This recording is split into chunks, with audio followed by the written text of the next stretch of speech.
Muy buena noche. Bienvenido a su programa Acción Positiva. Ya en estas épocas navideñas, cuando ya las Pascuas empiezan a salir, cuando ya estamos pensando pues que al final del año vamos a compartir y vamos a estar ya viendo lo que vendrá en el año 2015. Ya para esta época, 7 de diciembre, pues aparte de quemar el diablo, también como que ya estamos quemando algunas esperanzas en Guatemala, porque de nuevo nuestro presupuesto ya fue aprobado y realmente en algunos momentos prácticamente no importa. No importa porque desafortunadamente sigue siendo aprobado con falencias muy grandes que hacen que al tener o hacer las mismas cosas, eventualmente tenemos los mismos resultados. Como este programa es un programa positivo y lo que nos gusta encontrar es soluciones y decir, bueno, ¿qué hacemos? ¿Cómo solucionamos? Tampoco los queremos aquí poner tristes a ustedes con decir que vamos a tener un año malo el que viene. No, tenemos confianza en Guatemala. Guatemala va a seguir adelante gracias a usted, el guatemalteco, al ciudadano que siempre trabaja para adelante. Pero obviamente pudiera ser mejor si tuviéramos instrumentos presupuestarios que apoyaran este desarrollo. Así que hoy quiero comentar con mi invitada, que es la licenciada Ninette Montenegro, diputada del Congreso de la República y secretaria general de Encuentro por Guatemala, a quien le damos la bienvenida. Bienvenida, licenciada. Muchas gracias, doctor. A sus órdenes. Es un gusto tenerla aquí de nuevo en este programa, donde ya la hemos tenido anteriormente. Así es, para mí es un encanto estar aquí. Mencionaba yo lo del presupuesto, licenciada, que como decía, mire, no importa qué pasó, pero tal vez la parte importante es decir cómo pasó lo que pasó. No importa el resultado al final. Y pues nos permitimos invitarle a usted, gracias por la gentileza de acompañarnos, porque pues usted ha tenido siempre una posición en la cual ha venido señalando problemas que se dan en la elaboración del presupuesto. Ya con su experiencia parlamentaria, con el tiempo que usted ha enfrentado diferentes presupuestos, tal vez la primera pregunta que le voy a hacer es, ¿diría usted que la discusión de este presupuesto fue mejor? ¿Fue igual? ¿Cree usted que en los años que usted ha participado en estas discusiones hemos mejorado, hemos avanzado? ¿Cuál sería la situación? Bueno, yo le diría que no hubo discusión y ese es uno de los problemas. Que ya no se acepta el debate y se quiere una propuesta tal como viene el Ejecutivo. Y eso pues al final, más allá de que atente contra la autonomía de los poderes, no permite un presupuesto que pueda realmente subsanar las grandes necesidades de la población. Le pongo el ejemplo. Un presupuesto, ¿cómo se estructura? De ingresos tributarios, ¿verdad? IVA, ISR, etcétera, de ingresos no tributarios y, por supuesto, lamentablemente, de endeudamiento. ¿Qué está pasando? Cada vez los ingresos tributarios son menos, porque no ha habido capacidad, como dice usted, aprobado o no aprobado. El problema es la incapacidad de captar fondos por parte del Ejecutivo. No hay una SAT que sea capaz de controlar la elusión, la evasión, la defraudación y especialmente el contrabando. ¿Pero qué hay de solución para ellos? Cuando hay menos ingresos tributarios, sea la mayor fuente de ingresos tributarios es el IVA, la segunda sería ISR. Cuando no hay suficiente captación de ingresos, simplemente endeudémonos. Y entonces ya llegamos a un punto en que en este momento hay 125,000 millones de quetzales en deuda, entre deuda interna y externa, y usted sabe que la interna es más cara por la tasa de interés. Entonces, el presupuesto ya se financia prácticamente lo mismo de IVA, que más o menos son 17,000 millones, a 15,700 millones de préstamos. Ahí van parte de bonos, deuda interna, y parte de préstamos. Los préstamos, pues más o menos se entiende, todo mundo tiene que endeudarse si es para inversión. Pero ¿cuál es el problema también de los presupuestos?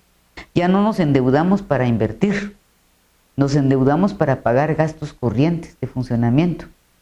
Yo lo miro así como usted tiene un salario, por ejemplo, y sabe que tiene que pagar el agua, luz, teléfono.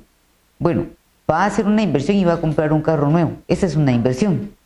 Pero si usted de lo que tiene ya no tiene para pagar el agua y la luz, eso quiere decir que entonces está desfinanciado y va a recurrir a préstamos para pagar el agua y la luz. ¿Cuándo va a terminar de pagar? Nunca. Nunca. Bueno, y eso lo vemos, ¿verdad, licenciada? Cuando vemos el endeudamiento de Guatemala, tanto externo como interno, porque cuando hablábamos de hace 8 o 10 años decíamos qué tremenda deuda pública, pero ahorita lo que hemos visto es un ascenso espectacular y cada vez más grande la deuda, ¿verdad? Como usted dice, más cara una que la otra, pero al final toda hay que pagarla. Entonces la sentimos nosotros los ciudadanos pues como una irresponsabilidad muy grande. Ahora, algo que usted dijo al principio me llama la atención y estoy seguro que a mucha de la gente de nuestra audiencia. Usted nos dice, mire, no hubo discusión. De veras, pues explíquenos un poco esto, porque yo entiendo que el Ejecutivo presenta un proyecto de presupuesto, pero quien tiene la facultad, la ley en su mano para ser aprobado, modificado o rechazado, es el Congreso de la República. ¿Cómo lo puede hacer si no hay discusión del presupuesto? Y claro, en el ideal de una democracia, los pesos y los contrapesos son indispensables. Imagínense que viene un presupuesto del Ejecutivo, lo menos que puede hacer es un poder independiente es ponerle ciertos candados y tener la llave ahí guardada, ¿verdad? Poner ciertas normas presupuestarias. ¿A qué me refiero? Por ejemplo, que el gasto de inversión social sea para inversión social, pero no en época electoral se traslade para funcionamiento, para contratar a personal que puede servir a los intereses del partido de que gobierna, por ejemplo. O que en lugar de estar haciendo gastos superfluos se vaya a los pagos, por ejemplo, de las medicinas. Estamos en una crisis en la red hospitalaria y ¿qué pasó con las medicinas? Se fue mucho en gorras, playeras, tarimas y también en obra de infraestructura, porque se hicieron transferencias internas, por ejemplo.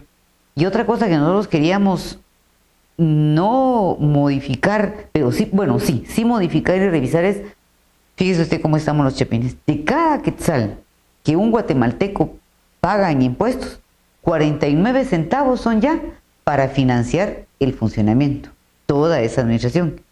Apenas 14 centavos son para inversión social y el resto es el pago de la deuda. Entonces, ¿verdad que está bastante desbalanceado? Definitivamente. Ahora, por ejemplo, cuando usted habla de inversión social, vimos recientemente en los medios de que, por ejemplo, el Ministerio de Desarrollo Social tenía una ejecución por abajo del 50%. Entonces, si estamos hablando que esto debería de irse a inversión social, obviamente como que se está yendo, pero a diversión social de alguien que se está malgastando todo este dinero. ¿Qué pasa con ese 50% que no se ha ejecutado, digamos, al mes pasado, octubre? ¿Lo van a consumir en noviembre y diciembre o simplemente no se va a consumir? Lo que pasa es que desmantelaron el Ministerio de Desarrollo. No había Ministerio de Desarrollo, se creó en este gobierno, pero ya venían los programas sociales que se llamaban de otra forma, Solidaridad y ahora Seguros. Pero al desmantelarlo quitaron a todo el personal que ya había tomado cierta expertise para poner otro personal, quien tuvo que empezar a aprender.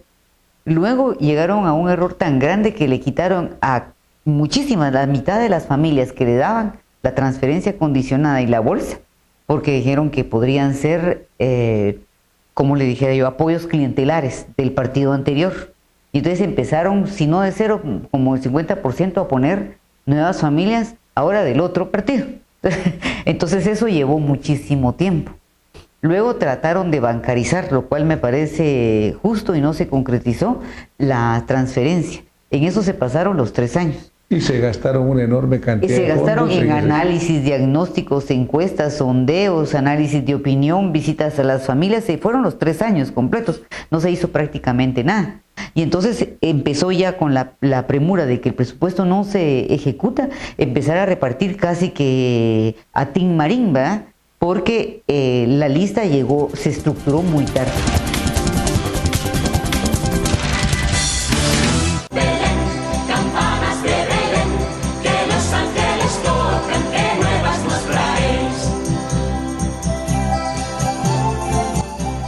Navidad y próspero Año Nuevo le desea Embutidos Santa Lucía.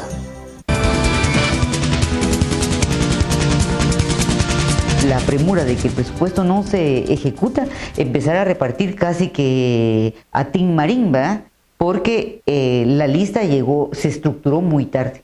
Los gobiernos siempre utilizan, por ejemplo, cuando quieren hacer presión sobre el Congreso, siempre utilizan, digamos, pues la excusa de que se le está quitando recursos a la salud, se le está quitando recursos a la educación, pero por lo que estamos viendo aquí realmente no se le está quitando porque tampoco nunca se le están dando.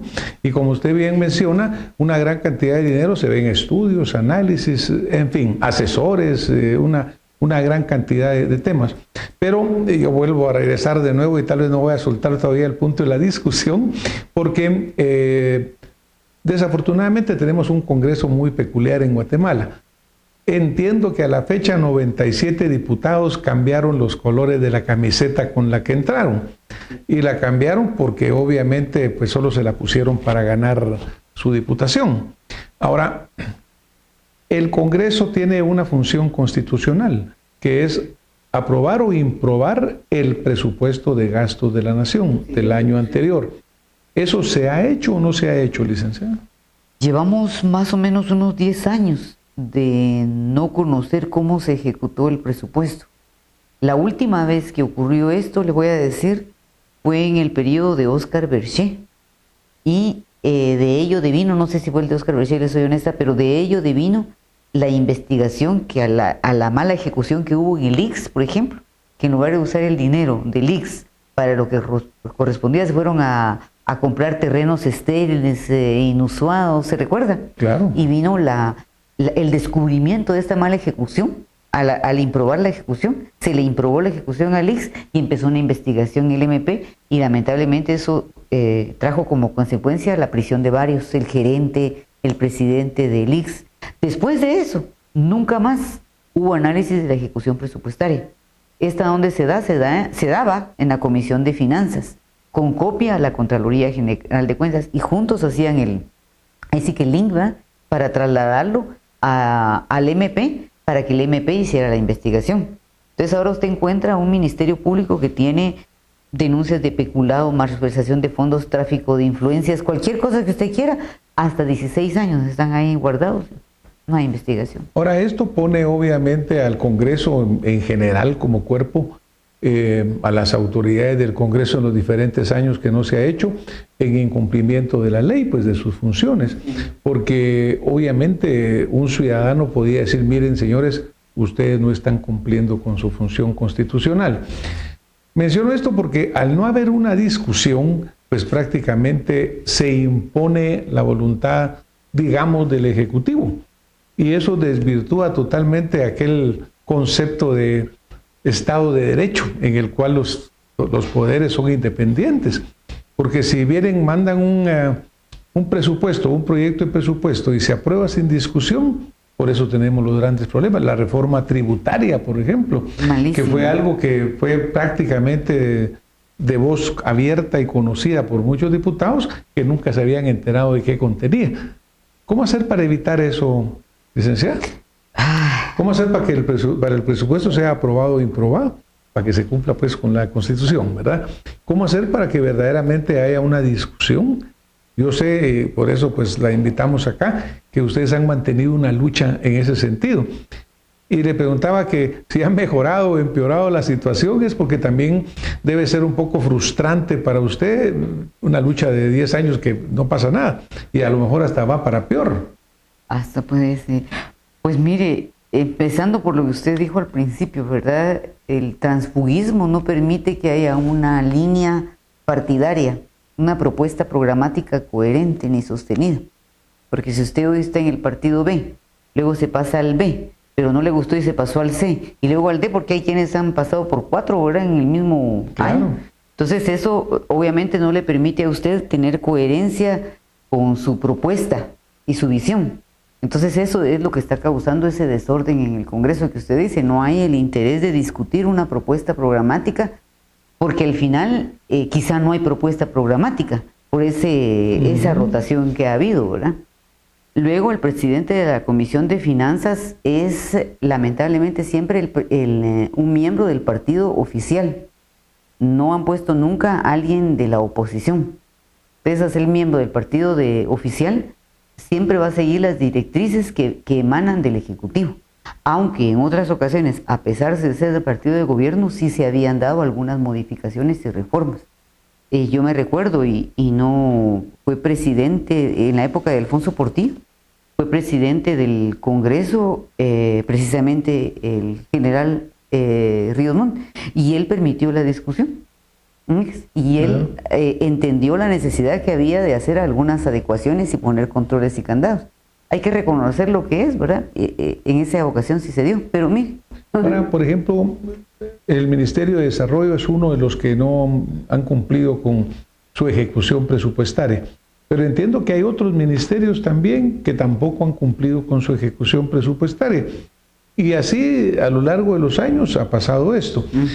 Y obviamente, ese dinero que queda de la falta de ejecución va a un fondo común, me imagino. Es cierto. Usted me comentaba de una cantidad millonaria de Sí. ¿Cuánto más o menos calcula usted que es lo que está? El año pasado se dejaron de ejecutar 6.000 millones, o sea, 6 millardos, ¿verdad?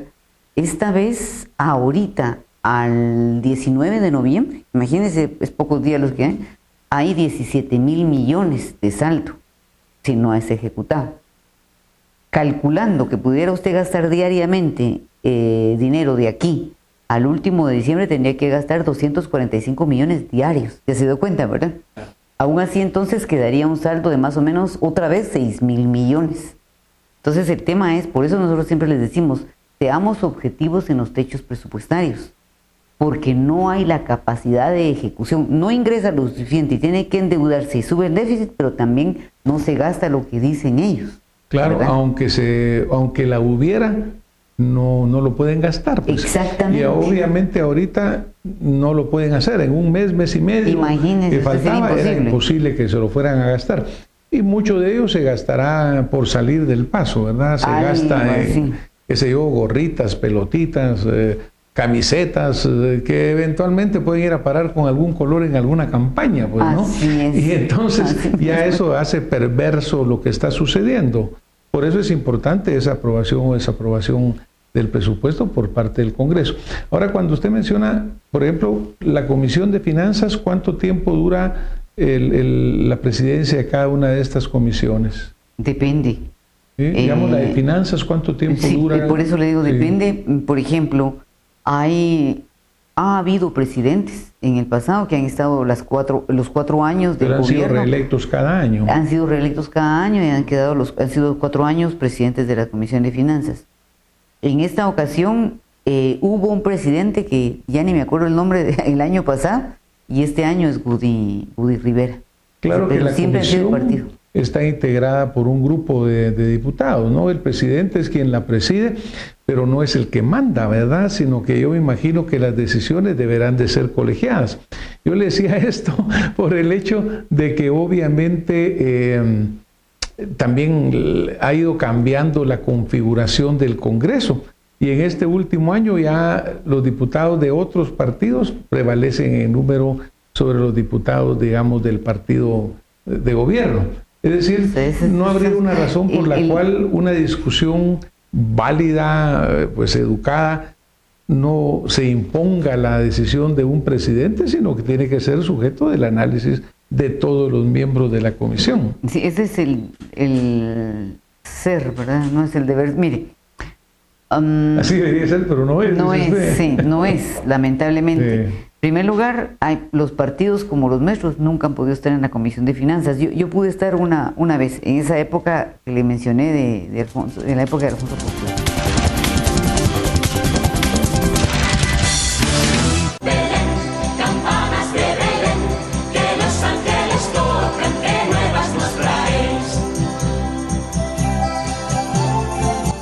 Feliz Navidad y próspero Año Nuevo le desea Embutidos Santa Lucía.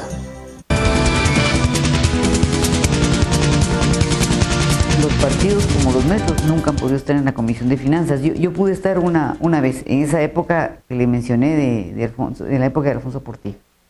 Y nunca más he podido estar en la Comisión de Finanzas o alguno de los miembros de mi partido, porque ellos deciden quiénes son los que van a estar en la Comisión de Finanzas. Y encima, con la crisis del transfugismo, llegó al extremo que no se podía hacer el dictamen porque el diputado número 8 que tenía que dictaminar era del partido de gobierno y un día antes de firmar se pasó a líder. Y entonces iba a firmar cuando era PP y el día siguiente ya no firmó porque se volvió líder. Así de triste la situación, a dónde llega a afectar el transfugismo, que llegó a afectar hasta el dictamen, ¿verdad?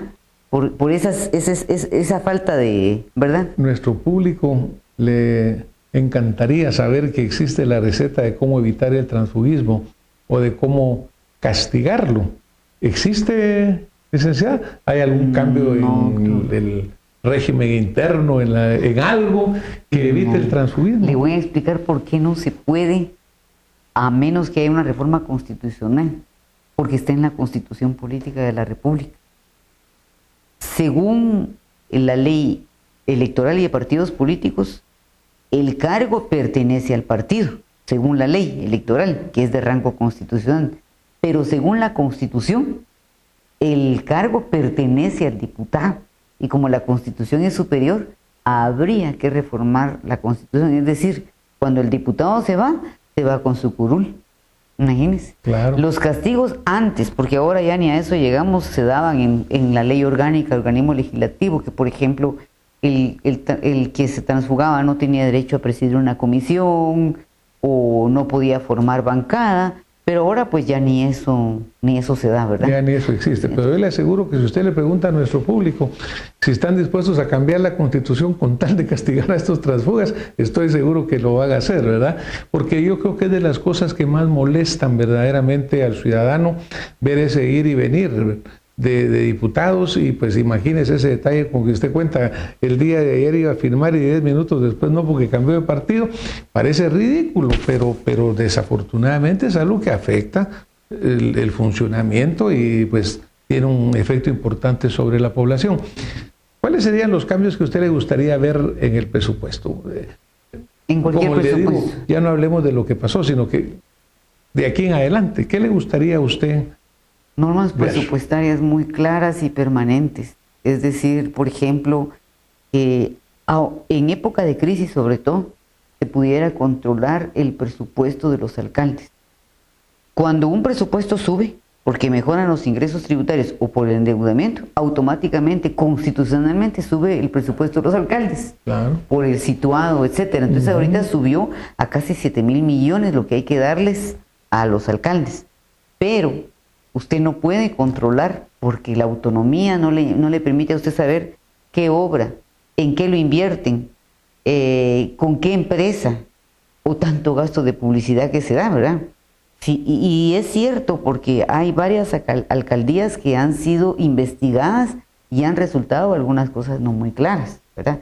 Entonces usted vea que la institución más difícil de fiscalizar es la alcaldía, porque rápido le ponen a usted el código municipal y es autónomo y usted no puede hacer nada, pero sí para exigir el presupuesto, ahí están. Y dan su listado de obras, etcétera, pasan a la comisión, a la Ministerio de Finanzas, a la DTP, se aprueba y luego pasa a la comisión, pero ahí se aprueba casi que tal y como ellos lo tienen. Ya aprobado es cuando usted ya no puede fiscalizar. Y eso requeriría un cambio constitucional. Eso también requeriría un cambio constitucional. ¿Qué otra cosa le gustaría a usted cambiar? Por ejemplo, usted hablaba de los candados, ¿no? Que los candados, sí. Obviamente hay asignaciones presupuestarias que ya vienen normadas, ¿verdad? Que no se pueden variar. Pero ¿qué otra cosa le gustaría a usted cambiar en la estructura del presupuesto? Que el dinero de inversión social sea para inversión social y no se traslade a funcionamiento como ha ocurrido en otros periodos, en que el dinero de la bolsa, del bono, etcétera, solidario ahora seguro, se trasladó en el año electoral para funcionamiento y de repente miles de personas se quedaron sin recibir su bolsa porque lo trasladaron para personal contratado solo para ese periodo, justamente en el periodo electoral. Y esos son candados que deberían haber para no permitir esos excesos que al final desprotege a la gente más vulnerable. El pago de los medicamentos. Mire, ¿cómo es posible que ahorita usted puede ahí sí que es médico, ¿verdad? Usted podrá hacer un diagnóstico, pero no le puede dar la medicina. Entonces mejor que ni me diagnostique, digo yo, porque los hospitales no pueden dar medicamentos. Claro. Porque hay una deuda enorme a los proveedores de los medicamentos. Y mucho se trasladó para gorras, para muchas cosas más, playeras, obra de infraestructura. Y entonces ahorita, ¿qué hacemos? No hay medicamento. Eso sería otra medida que a usted le gustaría. ¿Cómo obligar a que haya una discusión en el Pleno del Congreso? Porque eso ni siquiera hay que legislarlo, creo yo, porque el mismo Estado de Derecho en que vivimos lo impondría que así sucediera. Pero ¿cómo lograrlo? Sí, aquí hay un problema y es la forma en que elegimos. Si nosotros somos el reflejo de lo que es el país, y eso es cierto, el Congreso. Pero si nosotros elegimos a X partido, no querramos Y respuesta. Vamos a tener X respuesta. La respuesta es esa. No hay discusión. Pero es la población, por diversas causas de embrujo, encanto, fascinación, vota.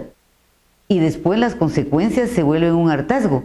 Pero ¿quién ha puesto a esas gentes ahí? Somos nosotros mismos, ¿verdad? Pero ese es otro de los cambios importantes que sí tendría que hacerse, pues la ley electoral de partidos políticos, incluso tal vez la Constitución, porque desafortunadamente pues el voto no es nominal, que muchos decimos, mire que sea nominal, yo quiero votar por usted o quiero votar por Pedro, pero muchos de los señores diputados que están llegan por listados nacionales, gente que la población ni conoce y resulta que ahí están, ¿verdad? Es decir, también habría que modificar esto para que haya un voto directo, un voto que la gente sepa por quién va a votar y se pueda comunicar con él y decirle, mire, licenciada, no me parece lo que usted está haciendo. Y mi voto no está con usted o mi voto está con usted. Porque aquí pareciera que lo que se eligen a nivel ejecutivo, a nivel diputados, a nivel alcaldes, son reyesuelos. Porque como dice usted, llegan a la alcaldía, empiezan a hacer lo que se les da la gana, a gastar la plata como quieren, sin controles adecuados. O los controlan 10 años después. En un día mirábamos que casi el 33% de los alcaldes tenían algún reparo de la Contraloría. Lo malo es que nunca terminan en nada, pues, o sea, pasan años y ahí no sucedió nada. Esos serían otros de los cambios importantes. Ese poder que tiene que tener el ciudadano de elegir a quien quiere, de relacionarse más con quien quiere, de poder influir, apoyar, desapoyar. Tiene toda la razón, es una reforma integral a la ley electoral, por ejemplo, en El Salvador, ¿verdad? Sin ir muy lejos. El hermano país tiene ahí la posibilidad de que a medio periodo se evalúa la función de los diputados y se puede reelegir o no. Elecciones de cada 2 años, que es tormentoso, y cada 2 años estar en eso, sí, pero con ello premia o castiga usted al funcionario. Y las listas nominales que yo creo que gradualmente podrían irse adoptando, porque hay un problema. Puede ser funcional para el área urbana, ¿verdad? Y cabeceras, pero tiene un problema en el área rural, en donde mucha gente no sabe leer y escribir o habla otros idiomas. Claro, ahí la gente solo se guía por el símbolo, ¿verdad? Y los diputados no están, sí, no están las fotos ni siquiera de los diputados, ni es sobre el nombre. Entonces, ¿cómo va a leerlo? O sea, sí, pero al final usted se da cuenta que el atraso nuestro deviene de la ignorancia, la falta de oportunidades y la falta de acceso a la educación. Si no, otro país tendríamos. Licenciada, nos vamos a tener que ir hoy en la noche. Como usted se da cuenta, tenemos muchos temitas pendientes. Así que aquí la vamos a tener de nuevo en Acción Positiva.